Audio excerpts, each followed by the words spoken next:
ایک واقعہ تھا کہ ایک شخص کسی عورت پہ عاشق ہو وہ ایک جادوگر کے پاس گیا کہ مجھے کوئی عمل کر کے دے، یہ میرے قابو میں آ جائے۔ اس نے کہا جاؤ پہلے 40 دن اللہ کی نافرمانی کرو، کوئی کام نیکی کا مت کرو حتیٰ کہ تیرا دل سیاہ ہو جائے، پھر میرا جادو اثر کرے گا۔ وہ کرتا رہا۔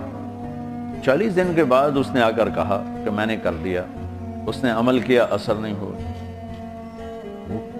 وہ کہنے لگا مجھے تو نہ خدا ہے ملا نہ وصال صنم، میرے ددوں میں گلنا گئی ہیں، تو میرے نال کی کیتا ہے؟ وہ کہنے لگا ادھر بیٹھ جا، سوچ 40 دن میں کوئی نیک کام کیا؟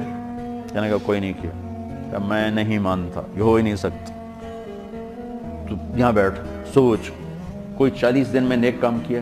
وہ سوچتے سوچتے سوچتے کہنے لگا اور تو کچھ بھی یاد نہیں، جا رہا تھا راستے میں پتھر پڑا تھا، میں نے ایک طرف کر دیا کسی کو ٹھوکر نہ لگی۔ تو جادوگر کی ہائے نکلی کہ لعنت ہے تجھ پر کہ تو ایسے کریم رب کا نافرمان ہونا چاہتا ہے جس نے ایک چھوٹی سی نیکی پر تیرے ایمان کو سلامت رکھا۔